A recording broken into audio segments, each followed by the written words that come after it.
নমস্কার, আপনারা দেখছেন এখন দাসপুর বার্তা। বিশ্ব পরিবেশ চেতনা প্রচারে পদযাত্রা ও পথসভা ঘাটালে।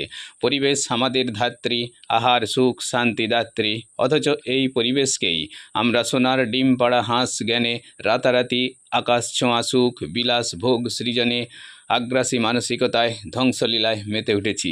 তাই বিশ্ব উষ্ণায়ন অক্টোপাসের ন্যায় আমাদের রাষ্ট্রে পৃষ্ঠে বন্দি করে চলেছে।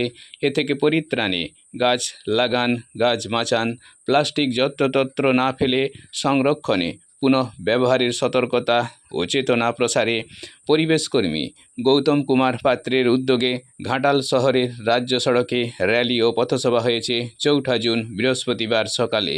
এতে সহযোগী ছিলেন বিদ্যাসাগর বিশ্ববিদ্যালয়ের অধীন ঘাটাল রবীন্দ্র শতবার্ষিকী মহাবিদ্যালয়ের NSS ইউনিট ও বৈকুণ্ঠপুর নিম্বার্ক মঠের অধ্যক্ষ ডক্টর সুভাষ রঞ্জন ত্রিপাঠী ও সমাজসেবী গোপাল মান্না প্রমুখ শুভানুধ্যায়ীবর্গ।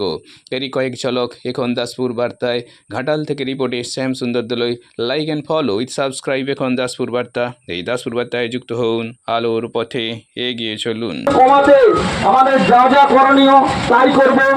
আমরা জৈব সার ব্যবহার করব, কৃষিতে রাসায়নিক সার ব্যবহার করব না।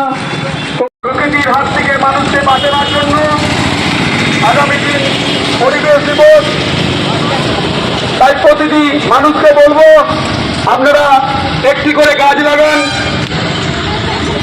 এই প্রকৃতির ভারসাম্য বজায় রাখার জন্য শুধু পরিবেশ দিবস পালন করা নয়, সারা বিশ্বে পরিবেশ দিবস শুধু নামের পালন করা হয়। সঠিক যদি আমরা পরিবেশ দিবস পালন করি, সঠিক যদি শিক্ষা দিই, নিজেরা যদি সচেতন হই, তবেই আমাদের এই সরকারের ভাবনা, প্রত্যেকটা সরকারের চিন্তা সফল হবে। মানুষ যদি না আমরা সহযোগিতা করি, এটা কিছুই হবে না এবং আমাদের পরিবেশ দিবস শুধু নামেরই হবে। তাই সবাইকে বলবো, গাছ লাগালে কিংবা যেসব ব্রতই রাখি আমরা, প্লাস্টিক ব্যবহার তো করবো না বলতে পারি না, প্লাস্টিক সবাই লাগবে। প্লাস্টিকটা নির্দিষ্ট জায়গায় ফেলার জন্য সেই অঙ্গীকারটা আমাদের করতে হবে।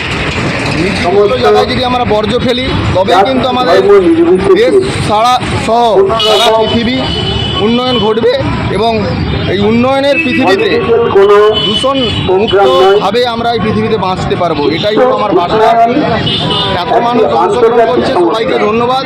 শুধু এখানে নয়, সারা বিশ্ব জুড়ে এই আন্দোলন শুরু। পরিবেশের জন্য সবাই পথে নামুন, পরিবেশকে বাঁচাক, এটাই আমি বলি। আমাদের পরিবেশের মধ্যে অক্সিজেনের পরিমাণ বাড়াতে হবে। চায়ের কাপ সহ আমরা নির্দিষ্ট জায়গায় ফেলবো। যদি সেখানে না ডাস্টবিন থাকে, আমরা পকেটে নিয়ে যাব, যেখানে ডাস্টবিন পাবো সেখানে ফেলাবো। কিন্তু আমরা নির্দিষ্ট জায়গা ছাড়া আর আমরা এই ভারতকে এবং সারা পৃথিবীকে অস্বচ্ছ করব না। এবং প্লাস্টিক আমরা ব্যবহার করতে পারতেই হবে, কারণ প্লাস্টিক স্যালাইনের বোতল থেকে ওষুধের খাপ, বিস্কুটের খাপ সবই প্লাস্টিক লাগে। বিকল্প যদি কিছু হয় সেটা সরকার ব্যবস্থা নেবে, কিন্তু যতদিন বাজারে আছে এই প্লাস্টিকটা আমরা নির্দিষ্ট জায়গায় যখনই ফেলতে শিখবো, তখনই প্লাস্টিক দূষণ আর হবে না। মাধ্যমে আমরা বোঝাতে পেরেছি আগামী দিনে এই যে বিশ্ব উষ্ণায়ন তার যে চরম পরিণতি হতে চলেছে, তার থেকে সমগ্র পৃথিবীবাসীকে উদ্ধার করার জন্য, রক্ষা করার জন্য আমরা যদি এখন থেকে সচেষ্ট না হই, আগামী দিনে কিন্তু আমাদের কাছে সমূহ বিপদ। আপনার সকালের 5 তারিখ পরিবেশ দিবস উপলক্ষে মায়ের নামে গাছ লাগাবেন এবং গাছ রক্ষা করার চেষ্টা করবেন। উন্নতি চরম শিখরে পৌঁছেছে, সেটাতে একদিনে সম্ভব হয়নি। আমাদের একটাই ত্রুটি যে আমরা ইতিহাসকে ভুলে যাই। আমাদের ইতিহাসকে মনে রাখতে হবে যে সে আদিম যুগের সৃষ্টিতে মানুষ কিন্তু আজকে পাহাড় নদী গাছকে পুজো করে তাদের যত্ন করেই কিন্তু আজকে এই পর্যায়ে পৌঁছেছে।